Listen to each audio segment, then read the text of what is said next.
Hello everyone, welcome back to the Calm Learner. Today we are starting with chapter 6 of class 6 geography, major landforms of the earth. Now this chapter may look simple, but trust me, it forms a very strong base for UPSC geography because many advanced concepts are built on landforms. So let us begin. Now, when we talk about landforms, if we look at the Earth's surface, we'll notice one thing very clearly. It's not the same everywhere. Some places are very high, some are flat, and some are low lying. And all these natural features of the Earth's surface are called landforms. And these landforms are formed due to forces acting inside the Earth and on the surface of the Earth. And based on shape and height of the landforms are divided into three major types, which we will discuss in further slides. Now first let us understand internal forces, also called endogenic forces. These are the forces that originate inside the earth. They cause movement in the earth's crust, leading to things like folding, faulting, earthquakes, and volcanoes. So remember one simple line: internal forces mainly create landforms. We'll study this in detail under plate tectonics and geomorphology in upcoming videos. Now comes the external forces, also known as exogenic forces. These are the forces that act on the surface of the earth. They include processes like erosion, transportation, and deposition carried out by rivers, winds, glaciers, and sea waves. So, if internal forces build landforms, external forces break, wear down, and reshape them. Now, based on the height and shape of landforms are broadly divided into three major types: mountains, plateaus, and plains. These three together cover most of the Earth's surface and play a very important role in human life. Now, let us understand mountains a little more clearly. So, mountains are high natural elevations of the Earth's surface. They are much higher than the surrounding areas and are easily recognized by their steep slopes and sharp or pointed peaks. Because of their height, the climate in mountainous regions is generally cold, especially in higher altitudes. In many high mountains, we find large masses of ice called glaciers, and glaciers are often called rivers of ice because they move very slowly downhill, just like rivers. So, these glaciers are extremely important because when they melt, they give rise to many perennial rivers. For example, several important rivers of India originate from glaciers in the Himalayas like Ganga, Yamuna. Now, mountains usually occur in long chains, also known as mountain ranges. The ranges act as natural barriers, influencing wind movement, rainfall patterns, and even human settlements. Now, based on how they are formed, mountains can be classified into three main types: fold mountains, block mountains, and volcanic mountains. So, let's study them one by one. Now, fold mountains are formed when tectonic plates collide and Earth's crust gets folded. So, they are usually very high, long, and rugged. Now, when we talk about young fold mountains, they are high and rugged with sharp peaks because they are formed in recent geological times. As you can see in the first diagram, the fold mountain one, it is the young fold mountains. The examples of young fold mountains would be Himalayas in Asia and Alps in Europe. Also, please note at all that examples I am giving in these slides are taken from NCERT itself. And in the last slides, when I'll show you the PYQs, you'll realize that how important are these examples, as direct questions are being asked in prelims from these examples. So mark all the examples important. Now, if we talk about old fold mountains, so old fold mountains are lower, rounded, because they have been worn down by erosion over a very long time. As you can see in the lower image, these are old mountains which are lower in height. Examples of old fold mountains would be Aravallis, the Appalachians in North America, and Urals in Russia. Now, if we talk about block mountains, so block mountains are formed due to faulting in the Earth's crust. When the faulting happens, some blocks move up and some move down. The raised blocks are called Horsts and the sunken blocks are called Grabens. So, in simple words, block mountains are formed by faulting.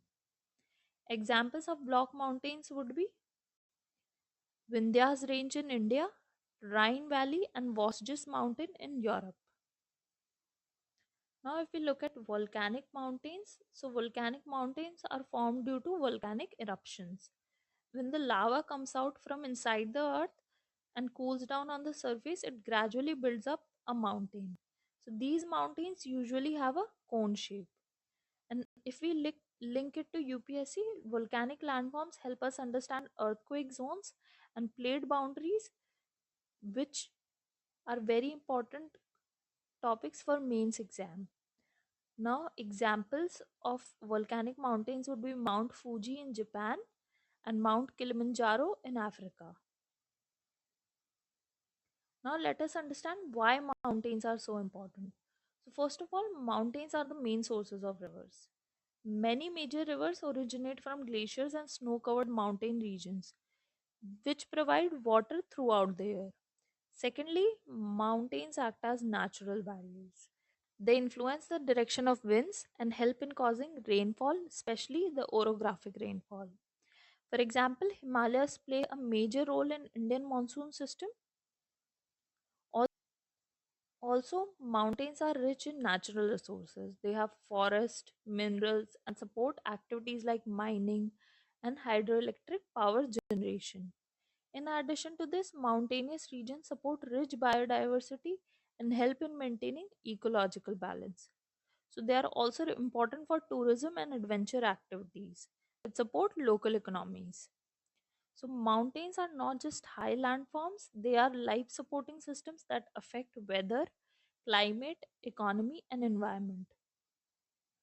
Also, in UPSC, role of mountains in climate, river systems, and biodiversity is frequently asked.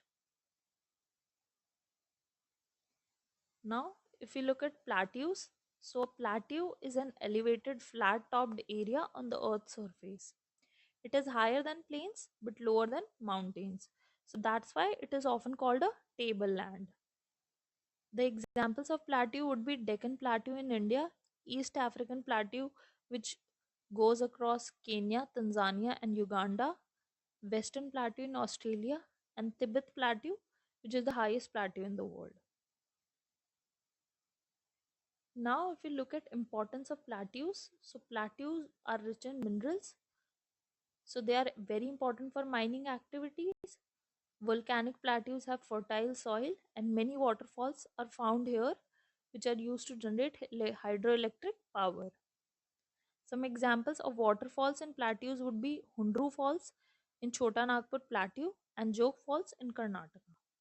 Now, let us move on to plains. Plains are large, flat, and low lying areas of Earth's surface. They usually have gentle slopes, which makes them easy for human settlement and activities.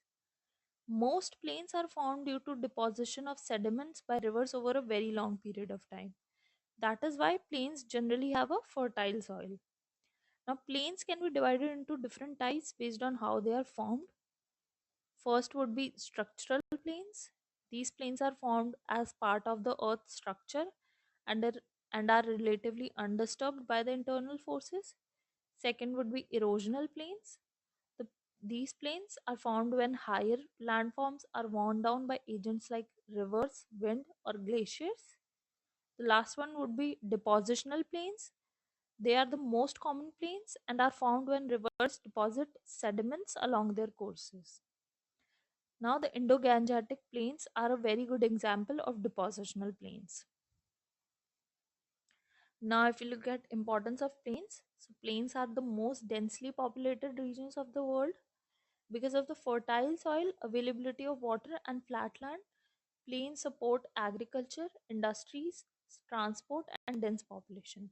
That is why most of the world's major civilizations developed in plains.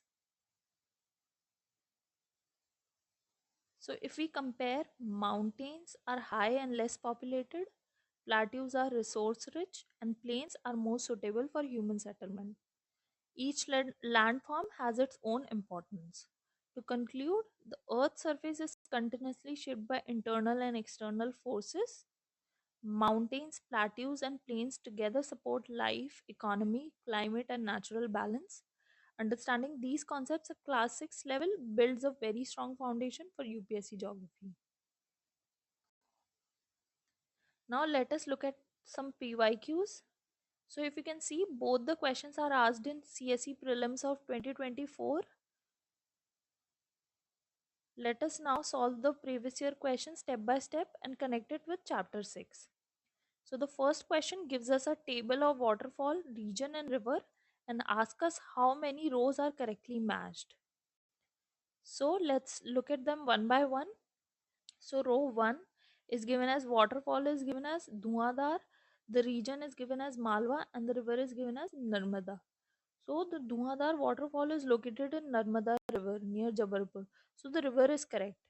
But the region here is Malwa, which is incorrect. Because Dhuadhar Falls is located in Mahakoshal region, not Malwa region. So row 1 gets incorrect automatically. Second is Hundru Falls.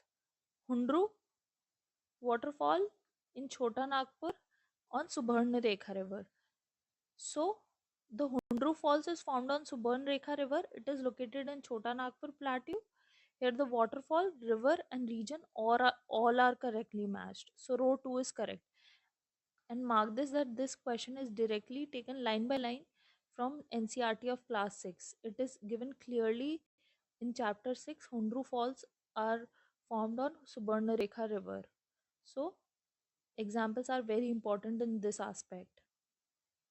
Now if we see the third option, which is given as Gate Sopa on Western Ghats in Netravati river. So Gate Sopa Falls are also known as Jog Falls, which is located in Western Ghats. So the region is correct, but the Jog Falls are not formed on Netravati river, they are formed on Sharavati river. So row 3 is incorrect. So the final answer would be out of 3 rows, only 1 row is correctly matched, which is the row 2, Hundru Falls one. So the correct answer will be A, only 1. Now let us look at another PYQ.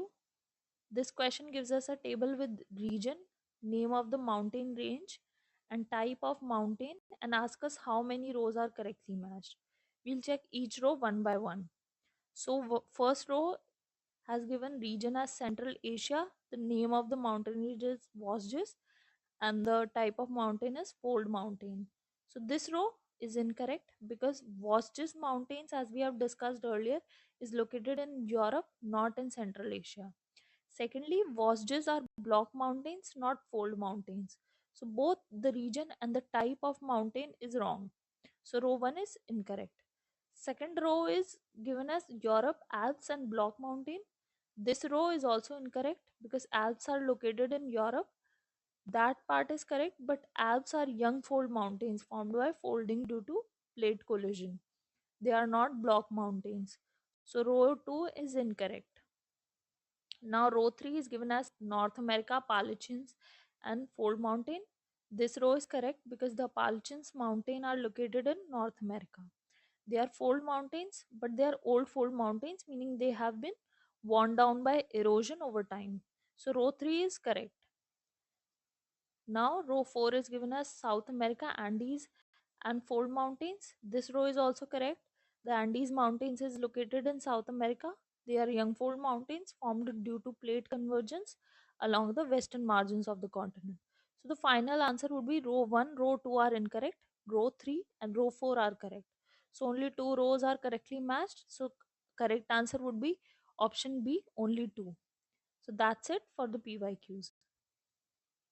In the next video, we will continue with the next chapter of Geography NCERT class 6, chapter number 7, Our Country India. If this video helped you, do like, share and subscribe. Thank you for watching and happy learning.